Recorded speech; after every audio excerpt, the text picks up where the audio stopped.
At a black tie gala gathering 300 of the most powerful people in the country, billionaire Charles Whitmore did something no one in that room expected.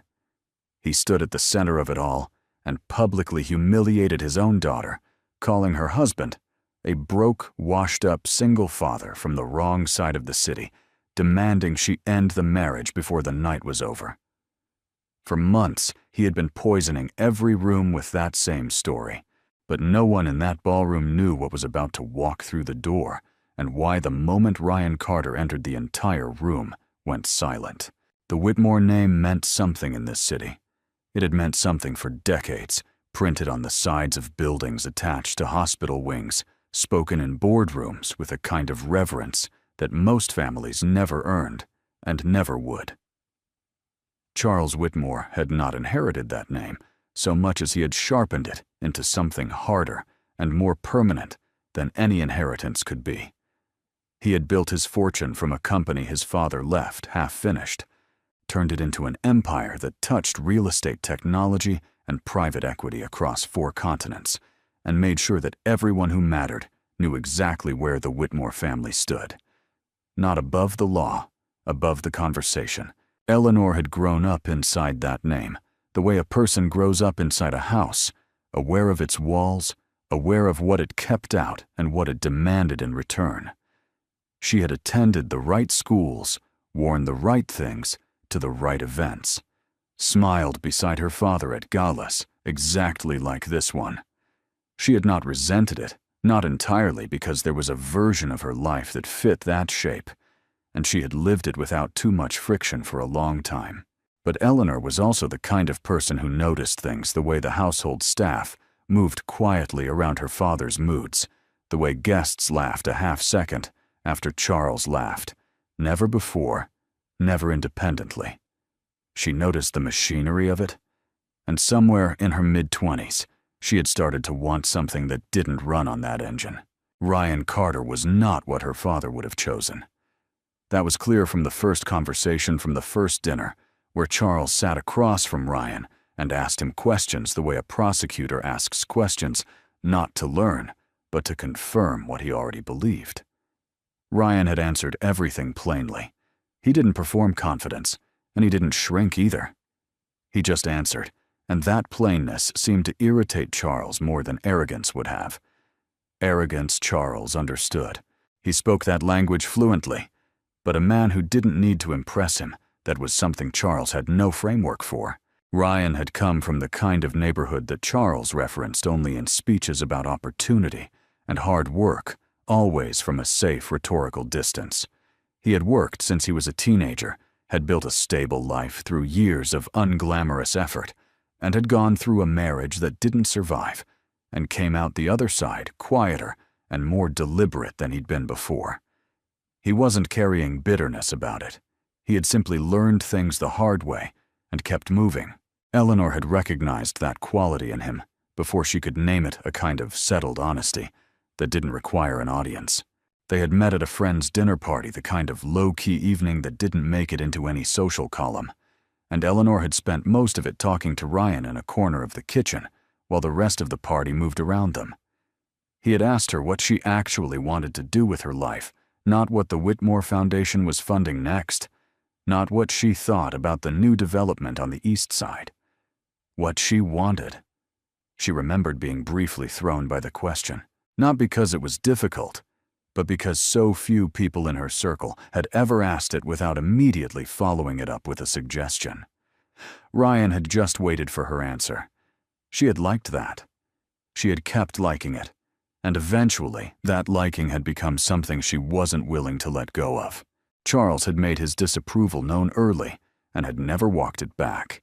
He called Ryan a poor choice, then a poor investment, then simply poor the last one delivered once in a private conversation and once more casually over drinks with colleagues, as if it were a financial assessment rather than a judgment about a person. Eleanor had heard about the second instance through a mutual acquaintance. She had confronted her father about it. Charles had not apologized. He had told her she was being sensitive, that he was simply being realistic, that a man like Ryan Carter would never understand the weight of what the Whitmore name carried, or what it required. Eleanor had said very little in response. She had learned by that point that arguing with her father in the early stages of one of his positions was pointless.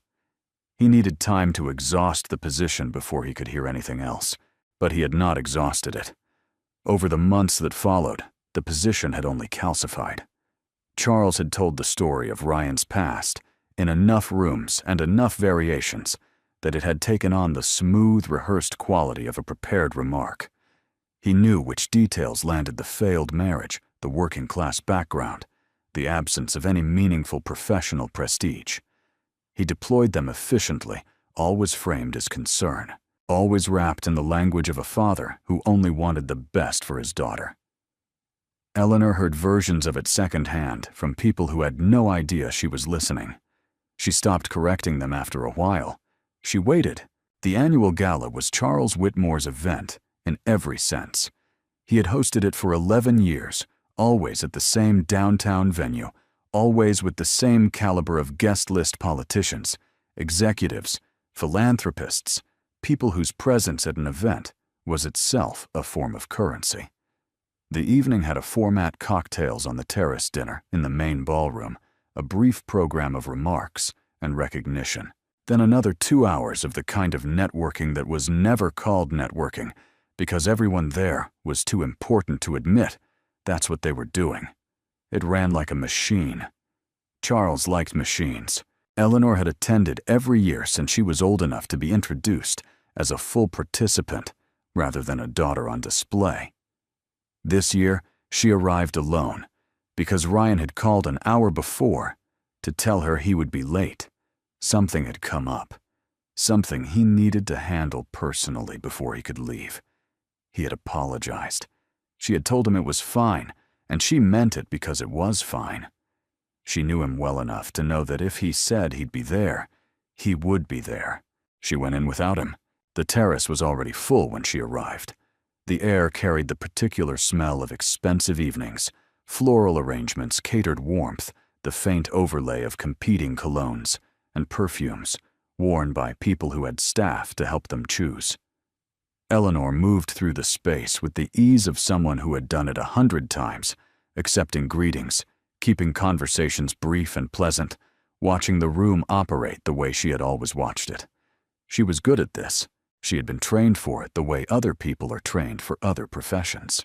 Charles found her near the bar.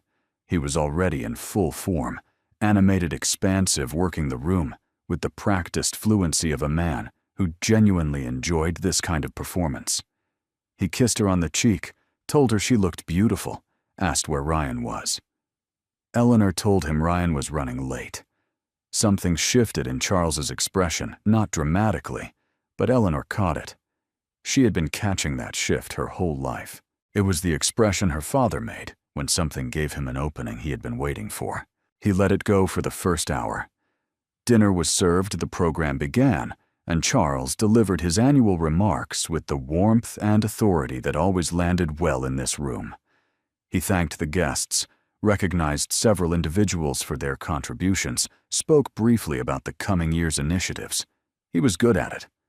Eleanor watched from her seat and felt the familiar ambivalence of admiring a skill and distrusting the person wielding it. Ryan's chair remained empty.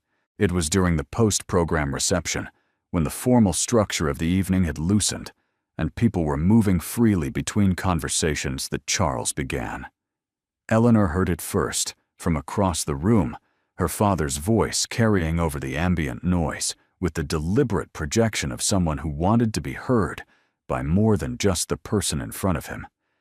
He was standing with a group of 5 or 6 guests, men and women Eleanor recognized, people who sat on boards and ran divisions and made decisions that affected thousands of people who would never know their names. And Charles was telling them about Ryan.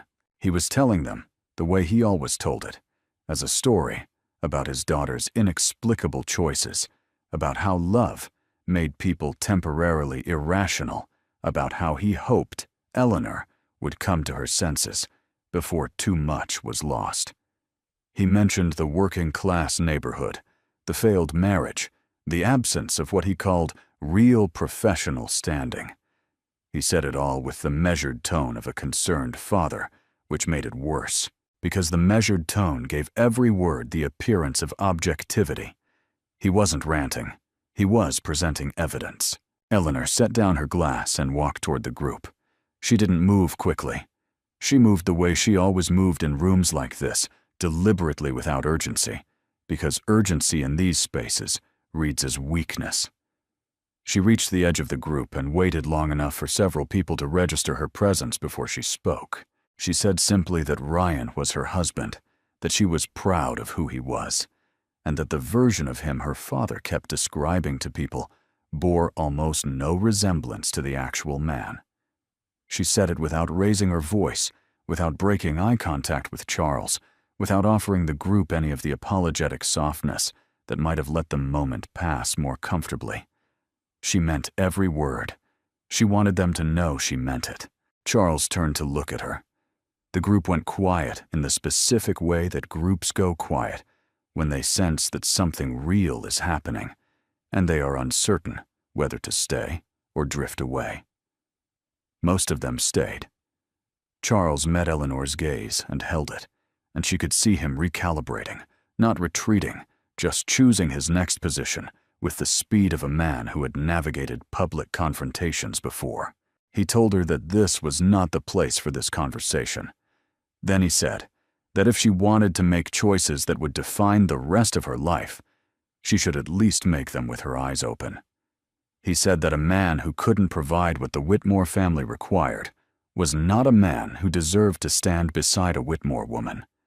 He said the word deserved carefully, as if it were the most reasonable word in the language. Eleanor did not look away from him. She said that Ryan had never asked to stand beside a Whitmore. He had asked to stand beside her. She said there was a difference, and that her father had never understood it. Charles's jaw tightened. The group around them had stopped pretending to do anything else. Charles looked at his daughter, his only daughter, the one person in his life he had never been able to fully read. And then he looked at the empty chair across the room where Ryan was supposed to be sitting, and he made the decision that Eleanor had always known on some level he would eventually make. He told her that if she continued this marriage, she would lose her place in his plans. He meant the inheritance. He meant the foundation. He meant the future he had drawn out for the family in his own mind, with the same precision he applied to every asset he owned. He meant all of it, and Eleanor understood exactly what he meant. And she stood there in the middle of the room with the eyes of nearly every guest orbiting the conversation, and she looked at her father and told him that her answer was no. She was not leaving Ryan, not for this room, not for the Whitmore name, not for any version of the future her father was offering. She said it once, clearly, and then she stood still and waited to see what Charles would do next. Around them, the room continued its slow, careful orbit.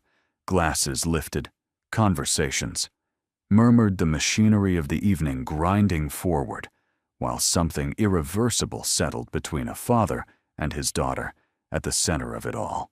Charles did not soften after Eleanor refused him. That was not how he operated. When Charles Whitmore encountered resistance, he didn't retreat. He expanded, pushing outward with more force and more certainty, until the resistance either collapsed or was absorbed into the broader argument he was making. Eleanor had watched him do it in business negotiations and family conversations alike. She had always known it was coming. What she hadn't fully calculated was how much room a ballroom full of powerful guests gave him to do it in.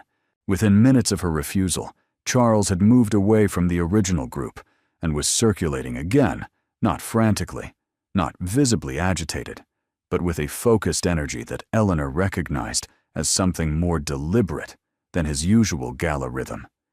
He was working. He moved from cluster to cluster with the smooth efficiency of a man who understood that influence in a room like this was not about volume, but about repetition, the same story told to enough people in enough corners until it became the room's consensus reality. Eleanor watched him from across the ballroom and understood with a clarity that felt like cold water that her father was not going to let this go. Not tonight. not publicly. He was going to make this evening mean something on his terms, or not at all. She stayed where she was. Moving away would have looked like retreat. She accepted a glass from a passing server and kept her posture level, her expression composed, and she watched the room with the practiced stillness of someone who had learned over many years that showing nothing was sometimes the most effective thing you could do. But she was not made of stone. Underneath the composure, something was shifting. Not her certainty about Ryan. That was fixed, but her understanding of what this night was actually going to cost. The guests who approached her in the following half hour fell into two categories. The first were people who genuinely liked Eleanor, who sought her out with the slightly careful warmth of friends, who know a difficult situation is unfolding, and want to register their presence without saying anything that commits them to a position. They touched her arm. They said she looked lovely. They talked about things that had nothing to do with what was happening 6 feet away from them at any given moment. Eleanor appreciated them for trying, and she knew that most of them would not push back against Charles when he returned to them, because that was not the kind of loyalty this room ran on. The second category was harder. These were people who approached her with the specific manner of those who have already heard one version of a story and want to see how the subject responds. They asked about Ryan not cruelly, but with a precision that told Eleanor they had been recently briefed. How was he doing? Had he found more stable work? Did he find these sorts of evenings overwhelming given his background? The questions were dressed in politeness, so carefully pressed it looked ironed. Eleanor answered each one with the same measured patience she had used with her father, and each time she watched the person absorb her answer and file it somewhere non-committal, and she understood that she was losing ground she couldn't see. Charles returned to the center of the room during the second hour of the reception. He did it the way he always did the most significant things, without apparent drama, simply by placing himself where everyone could see him and beginning to speak in a tone that assumed the room's attention rather than requesting it. The conversations nearby quieted first, then the ones further out, until the ambient noise of the ballroom had dropped enough that his voice was carrying clearly to most of the people present. Eleanor stood 40 feet away and did not move. He spoke about his daughter with the particular warmth of a man who wants his love for someone to function as proof that his cruelty toward them is justified. He said that Eleanor was the most important person in his life. He said that he had spent decades building something that was meant to outlast him, something that required the right foundation at every level. And then, with the smoothness of a transition he had clearly rehearsed, he shifted into Ryan, into the specific, constructed version of Ryan that he had been circulating for months and had now refined into something almost airtight. He said that any honest person in the room would recognize what Ryan Carter represented: a man without means, without professional standing, without the experience or capacity to understand what it meant to be part of a family like theirs. He said this not with contempt. Contempt would have been easier to argue against, but with the measured sorrow of a man delivering a diagnosis he wishes were different. He said that Ryan had entered Eleanor's life at a moment when she was looking for something real, and that he understood the appeal of simplicity. He truly did. But that simplicity was not the same thing as strength, and mistaking one for the other was how people ended up in situations they couldn't recover from. Then he said the thing that changed the temperature of the room. He said that no man without means marries into wealth without understanding exactly what he's marrying into. He said it as if it were self-evident, as if he were simply reading from a ledger of human nature that everyone present had access to, but had been too polite to consult. He said that Ryan Carter had seen the Whitmore name and made a calculation, and that his daughter, who he loved more than anything in this world, had confused that calculation for something genuine. Eleanor's grip on her glass tightened. Not because the accusation was new, Charles had implied it privately before, but because hearing it spoken aloud in this room, in front of these people, with that tone of calm certainty, was a different thing entirely. It was one thing to know your father believed something damaging about your marriage. It was another to stand in a crowded ballroom and hear him present that belief as objective fact to people who trusted his judgment on most things and had no particular reason to question it on this. She wanted to speak. She had spoken once already, and she could speak again, but she was aware with the strategic instincts she had inherited from the man currently dismantling her husband's character across the room that speaking in anger, or in what would read as anger, would only confirm the narrative her father was building. The narrative in which Eleanor was a woman who had made an emotional decision and was now emotionally defending it, while the cooler, more rational voice in the room explained the reality of the situation. She held still. She breathed. She waited, but the waiting was its own cost, because the room, which had been uncertain 20 minutes ago, was beginning to settle. Not into hostility. These were not hostile people, but into the particular kind of comfortable agreement that forms when a powerful, credible, emotionally intelligent speaker presents a position without opposition for long enough. People were nodding, not all of them, not the ones who knew Eleanor well, or who had their own reasons to be skeptical of Charles's version of anything, but enough that Eleanor could feel the room's center of gravity shifting, and she could feel herself standing on the wrong side of it. A woman named Patricia, someone Eleanor had known since childhood, a longtime friend of Charles's, who sat on 2 of the same boards and had attended every one of these galas for as long as Eleanor could remember, came to stand beside her. Patricia was not unkind. She put a hand on Eleanor's shoulder and said in a low voice that was clearly meant to be private, but wasn't quite, that sometimes loving someone and choosing someone were 2 different things, and that Eleanor was young enough to course correct without it costing her everything. She said it gently. She meant it genuinely. Eleanor looked at her and felt something crack, not because the words were cruel, but because they were well-intentioned, and well-intentioned pressure from people who cared about her was infinitely harder to stand against than her father's direct opposition. She thanked Patricia and stepped away. She moved to the edge of the room near the tall windows and stood there with the city spread out below her, ordinary and indifferent, and going about its business the way cities do. What she felt in that moment was not doubt about Ryan.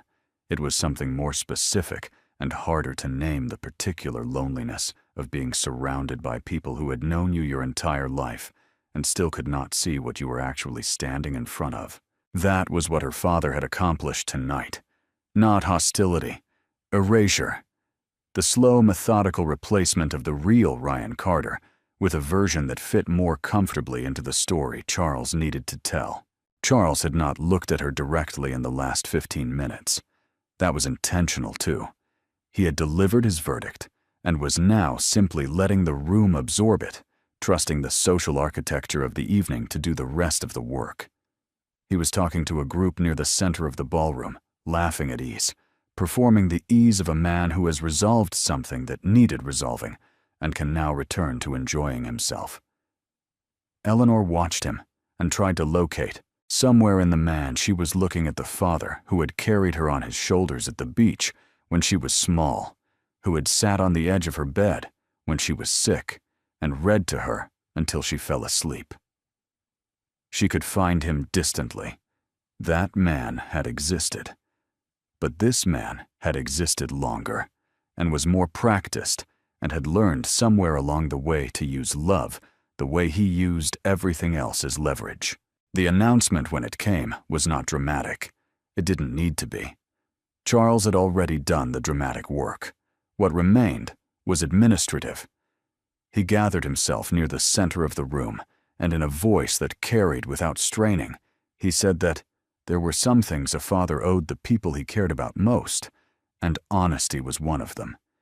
He said that, as of this evening, he was making clear that the Whitmore estate and the foundation, and all associated plans for succession, would be restructured to reflect the reality of his family as it currently stood. He did not say Eleanor's name. He didn't have to. Everyone in the room understood what he meant, and Eleanor understood it most of all. The guests nearest to her went quiet in a way that felt deliberate. The way people go quiet when they are trying to give someone privacy in a room where privacy doesn't exist. Eleanor did not cry. She looked across the ballroom at her father, and she thought about every conversation they had ever had, about what family meant, about what it was built on, about what it was supposed to withstand. She had believed until fairly recently that it could withstand this, that Charles would push hard and then eventually pull back the way he always had with her, because she was the one person he never fully wrote off. She had believed that. She was less certain of it now. The room was watching her. Not everyone, not obviously, but she could feel at the peripheral attention of hundreds of guests who had just witnessed something that would be discussed for the next several weeks in boardrooms and at dinner tables and in the kinds of low-voiced conversations that this city ran on. She was standing at the edge of it alone, in a dress she had chosen for a different kind of evening, and the chair across the room where Ryan was supposed to be sitting was still empty. And then the doors at the far end of the ballroom opened. The sound of them, the particular weight and swing of the main entrance doors, the slight change in the room's air pressure reached Eleanor before she turned. But she turned, and the rest of the room turned, with her drawn by the same instinct that draws any crowd toward the point of most tension. And Ryan Carter walked in. He was not rushing. He was not performing. He moved the way he always moved, with the unhurried certainty of a man who knows where he is going and sees no reason to announce himself before he gets there. He was dressed well, not formally, but with the kind of clean simplicity that sits differently in a room full of people trying too hard. His eyes found Eleanor immediately across the full length of the ballroom, and what passed between them in that moment was not a question. He had heard. Not everything, perhaps, but enough. It was in the set of his jaw, the way he took the room in without flinching, the way his gaze moved from Eleanor to Charles and settled there with a steadiness that said he was not surprised, and he was not going anywhere. The room held its breath. Everyone who had been listening to Charles Whitmore for the past 2 hours was now looking at the man Charles Whitmore had been describing, and whatever they had expected to see, whatever image the words broke, washed up, calculated, had assembled in their minds, the man standing in the doorway was not it. Nobody moved first. That was the thing Eleanor would remember most clearly afterward, not what was said, not even Ryan's face when he walked in, but the stillness that settled over the room in the seconds between his entrance and whatever was going to happen next. The ballroom had been running on Charles Whitmore's energy all evening, absorbing his rhythm and his certainty. And now that energy had nowhere to go, because the subject of it had just walked through the door and was standing in the middle of it, with the composure of a man who had no idea he was supposed to be diminished. Ryan crossed the ballroom toward Eleanor first. He didn't look at Charles. He didn't survey the room or register the attention with anything more than the brief functional awareness of a man walking through a crowded space. He reached Eleanor, looked at her directly, and asked quietly if she was all right. She said yes, and she meant it more than she expected to, because something about his presence, the simple, grounded fact of him standing next to her, returned the room to its actual proportions. She had been standing at the edge of it, feeling like it was infinite. With Ryan beside her, it was just a room. Charles watched from across the ballroom.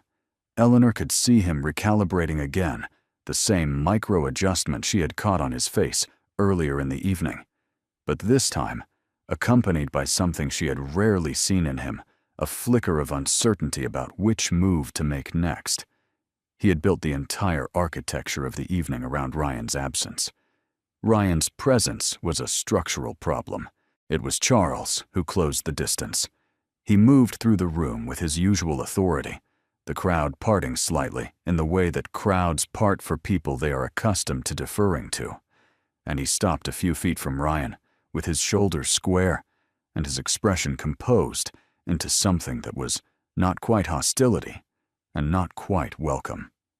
He said Ryan's name the way he said most things declaratively, as if the word itself were a position. Ryan turned to face him.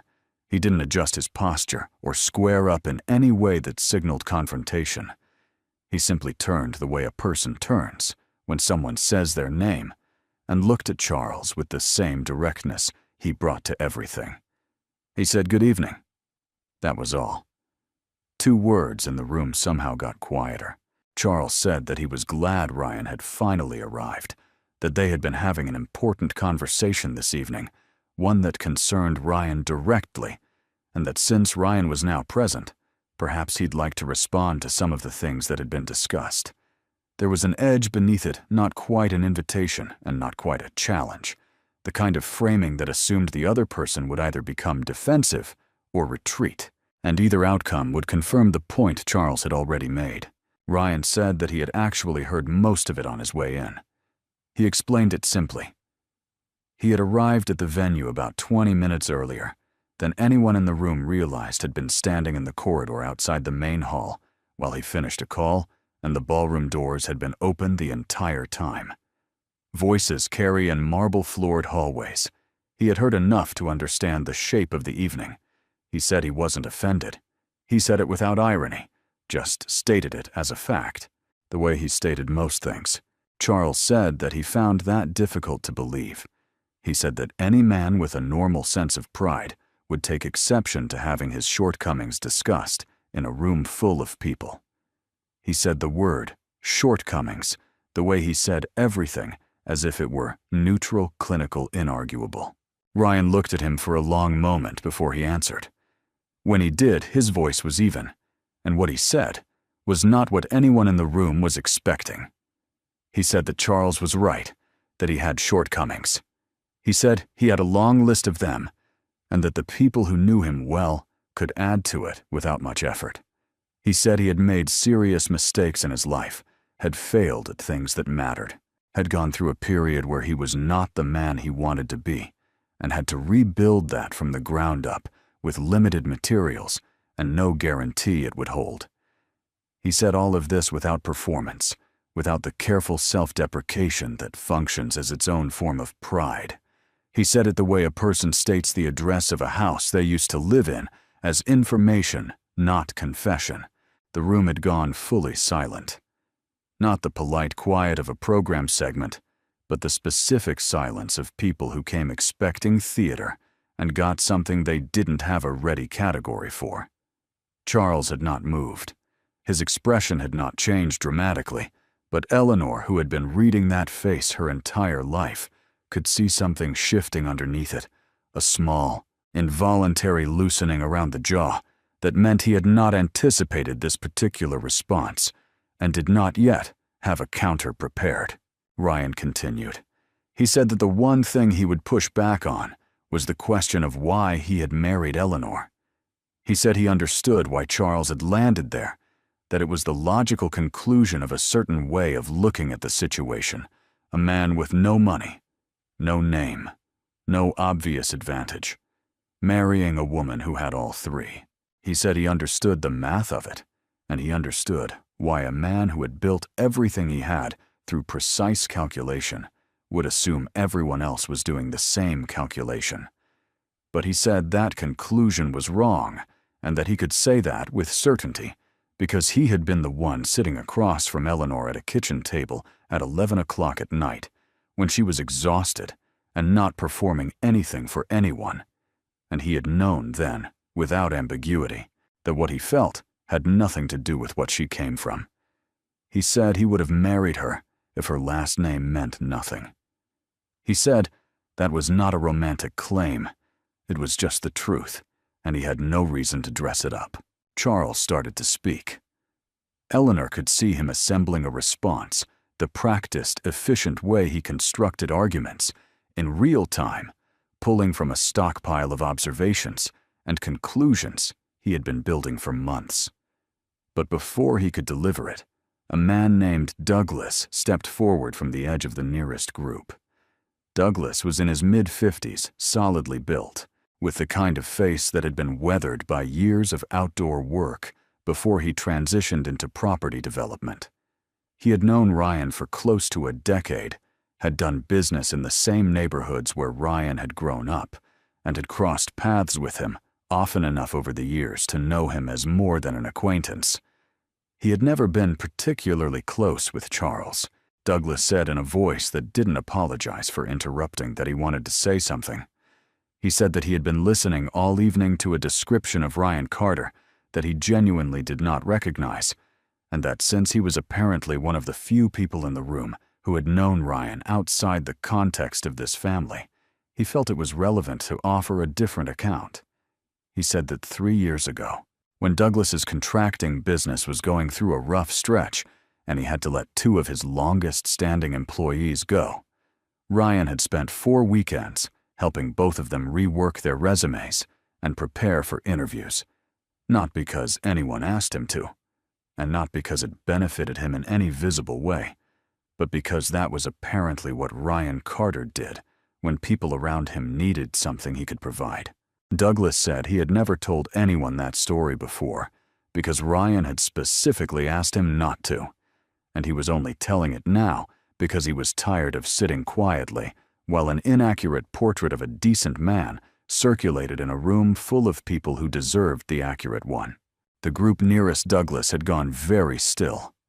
Charles turned to look at him with an expression that Eleanor read as genuine surprise, not offense, not dismissal, but the particular surprise of a man confronting information that doesn't fit the model he has been working from. It was not a common expression on her father's face. She had seen it perhaps twice before in her entire life. A woman named Sandra spoke next. She had spent 15 years in commercial real estate, had built her own firm from the ground up, and had met Ryan 2 years earlier at a professional development seminar where they had ended up at the same table for 2 days of sessions. She was not someone who spoke impulsively in rooms like this. Eleanor could see that in the deliberate way she stepped forward and the careful way she chose her words.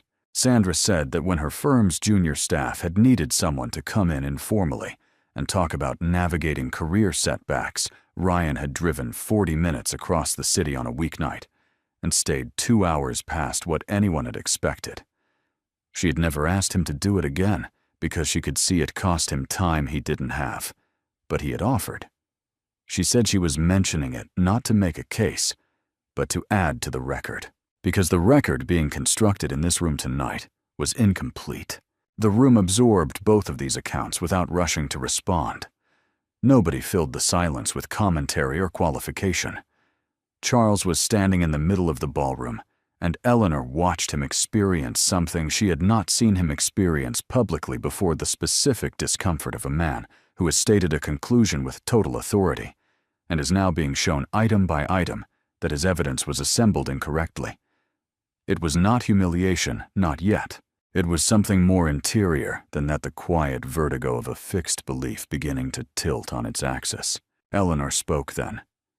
She had not planned what she was going to say, but the words came clearly the way things come when you have been holding them for long enough that they have found their own shape. She told her father that she had never needed him to love Ryan the way she loved Ryan. She said she understood that Charles measured people by a different scale, that the scale had worked for him and had produced real things: the company, the name, the room full of people who trusted his judgment. She said she wasn't arguing against the scale itself. She was saying that Ryan didn't fit the scale, and the scale not registering him did not mean he wasn't there. She said that what she had found in Ryan was something she had grown up in this family, never seeing a person who showed up without an agenda, who was honest without using honesty as a weapon, who had been through genuine difficulty and come out of it without bitterness or entitlement. She said she would rather have that than anything the Whitmore name could attach to it, and she wanted her father to understand that this was not a young woman's impulsive claim. It was a considered position. It was what she had chosen and what she would continue to choose. Charles did not respond immediately. He stood with his hands loose at his sides and his eyes on his daughter, and for a long stretch of seconds, the room was quiet enough that the distant sound of the city outside the windows was audible faint traffic, the low hum of a city going about its ordinary business beneath the weight of what was happening in this room. Eleanor watched her father's face and waited. When Charles finally spoke, his voice was different, not broken. Charles Whitmore did not break, but quieter, and with something underneath it that Eleanor recognized as the register he used when he was speaking from somewhere undefended. He said that he had spent his entire career learning how to read people. He said he had been wrong before on deals and partnerships and alliances, and that being wrong at that scale had cost him money and time and, in some cases, relationships that mattered. He said he had developed a system for reducing that kind of error, and that the system had become, over time, the primary lens through which he saw everything and everyone. He said that it was possible, he said it slowly, as if testing the weight of it, that he had made this particular assessment without enough information, and that the information he had allowed himself was shaped by what he wanted to confirm, rather than what was actually there. It was not a full admission. It was not a dramatic reversal. It was a man with enormous pride, taking one precise, deliberate step toward a position he had never occupied before in this room or any other. And Eleanor understood that for Charles Whitmore, that step was an almost unreasonable thing to ask of him, and he was taking it anyway. Ryan said that he didn't need an apology. He said it quietly, not as a dismissal, but as a genuine statement of his current needs, which were apparently modest even in this moment. He said he just wanted to take his wife home, if that was all right with everyone. There was a sound in the room, then not laughter, not applause, but a low collective exhale, the sound of a full ballroom releasing the tension of an evening. They had not expected to be this. Someone near the back started to applaud softly, and a few others followed, and then Charles Whitmore slowly. With the visible effort of a man overriding his own instincts, looked at his daughter, and said that he owed both of them better than what he had given this evening, and that he intended to do better. He said it looking at Eleanor, but he said it loud enough for the room to hear, and Eleanor understood that this too was intentional, that Charles would not make a private admission of something he had stated publicly. It was his own code, imperfect. But it was there. Eleanor looked at her father for a long moment. Then she crossed the distance between them and put her hand briefly on his arm, not a hug, not yet, but the beginning of a gesture, an opening left deliberately ajar. Charles put his hand over hers. He held it for a second, and then he let go. Ryan was standing a few feet away, watching both of them without expression. When Eleanor turned back to him, he offered his arm the way he always did, without ceremony, without comment, as if the ordinary gesture of walking out of a room together was the only thing worth noting about the end of the evening. She took it. They walked toward the doors at the far end of the ballroom, and the room watched them go, and the machinery of the evening, after a long moment of stillness, slowly began to move again. Some things do not resolve cleanly. Some distances close not all at once, but in small, deliberate increments, each one requiring more honesty than the last. The Whitmore family would not be repaired by one evening, and nobody in that ballroom was naive enough to think otherwise. But something had cracked open that had been sealed for too long.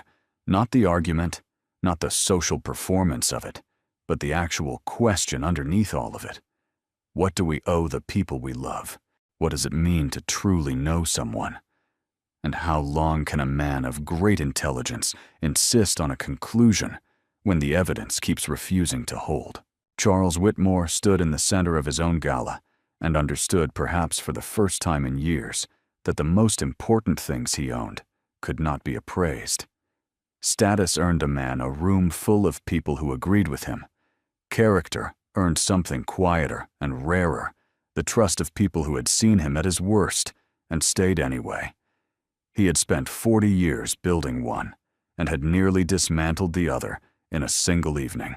The accounting of that was something he would carry privately in the way that genuinely important reckonings are always carried, not announced, not resolved, but present every day in the choices a person makes about what kind of man he intends to be.